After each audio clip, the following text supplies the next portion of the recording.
Peace, family. Y'all know who it is. It's Bakari Lumumba, back once again, the progenitor of LumumbaSpeaks.com, a Black empowerment initiative where we believe we could gain a competitive advantage by always betting on Black. Back once again with another video where we're honoring the life and legacy of one of the greatest African-American educators of the 20th century. We're talking about the woman, the myth, the legend, the esteemed ancestor and Queen Mother who was once known as the Black Rose, Mother Dear, the First Lady of the Struggle, and according to the Black press, the female Booker T. Washington. I'm talking about none other than Mary Mcleod Bethune, who was born July 10, 1875 in Maysville, South Carolina, the daughter of slaves. She at a very age was taught by her parents to believe in the importance of economic self-sufficiency, so much so that her parents sacrificed to buy a farm. And legend has it that at an early age, she was able to attend some of the white nurseries when she was a toddler, and that she was fascinated with the toys that the white children had access to. That she picked up a book, and they say, according to legend, a white child snatched the book away from her and said, "You can't read." And at that moment, Mary Mcleod Bethune, a very young Mary Jane McLeod, as she was born, decided that the only difference between Black people and white people was literacy, and that she made a lifelong mission to educate, restore, and then make sure that Black people had the ability to read, because as we know, at the turn of the 20th century, during Reconstruction and moving toward the turn of the 20th century, there was a belief in the African-American community that education and literacy was tantamount to full citizenship. And so we want to make sure that we always value education, because as Malcolm X taught us, Malcolm X taught us that education is the passport to the future. For tomorrow is promised to those prepared for it today.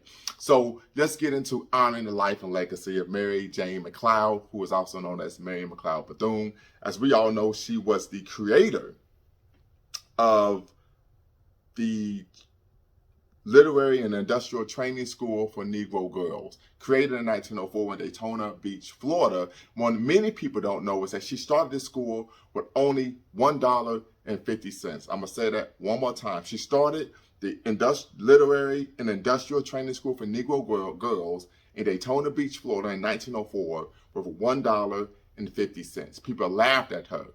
However, due to her political connections, her education, her gravitas, and her staunch belief in agency and self-determination, she was able to turn this industrial school into a beacon of African-American education, and is now, of course, known as Bethune-Cookman University. It's a private HBCU in Daytona Beach, Florida today. So we see that her legacy still looks on. But let's get into some of the accolades for Queen Mother Mary Mcleod Bethune. So she was, of course, an educator, a philanthropist, a humanitarian, a womanist. And for those of you who don't know what a womanist is is someone who advocates specifically for Black women, right? We've touched on, and we should do a video on Africana womanism and the difference between Africana womanism and, of course, feminism, right? But feminist is someone who we would believe advocates for the empowerment of women, right?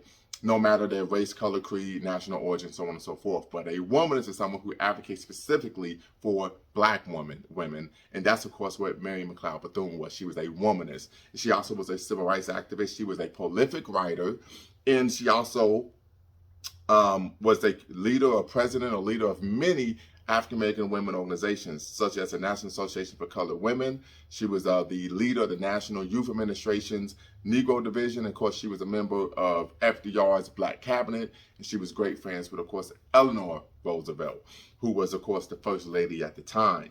But she did face some criticism. As I stated, she was known as the female Booker T. Washington. Why? Not only because she had a educational institutions that was akin to or similar in nature to Booker T. Washington's Tuskegee Institute, but also because she was the benefactor of white philanthropy, right? And so many people argue that yes, she was giving Black people an industrial education, but at the expense of focusing on political right, gaining political rights, human rights, civil rights, so on and so forth. So that's one of the criticisms regarding the Queen Mother, who was known as the Black Rose. But with that being said, her work, right, I think without question, has been a benefit to our community. We know, unfortunately, coming out of the ravages of the first nadir, what we found was that many Black people were living in chicken shacks, very little education. And so as a result, we weren't able to really compete in American society. And so she wanted to address that issue by giving Black people the type of education that would allow us to work for ourselves, do for ourselves, not be dependent on what white largesse to be able to make a living.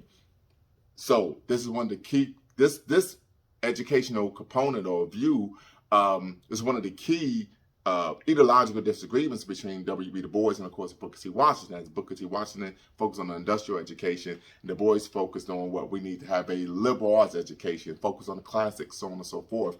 And so we find that Mary Mcleod Bethune was right in the crux of that argument, but she oftentimes is omitted from the conversation because, unfortunately, oftentimes history tends to center the voices, language, and perspectives of what? Men.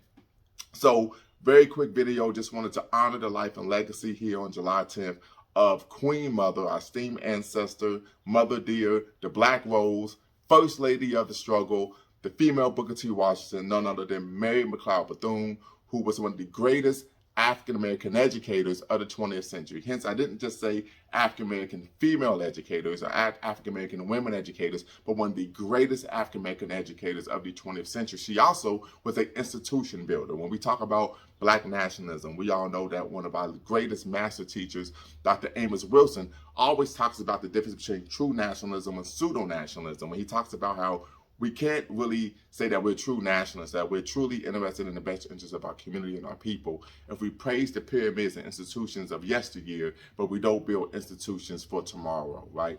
And so we know that Mary Mcleod Bethune was an institution builder. And if we need anything in our struggle against, of course, anti-Blackness and white supremacy and structural and institutional barriers that we face in American society, one of the ways that we will be able to help fight and offer a buffer against, of course, the vicissitudes of Black life in America is to have strong institutions to serve the needs of our community. So that's all that I have for now. Make sure you hit the subscribe and like button. And if you get a chance, do as much as you can to learn about the Black Rose, the female Booker T. Washington, the First Lady of the Struggle, that is and was Queen Mother Mary Mcleod Bethune. Until next time, peace.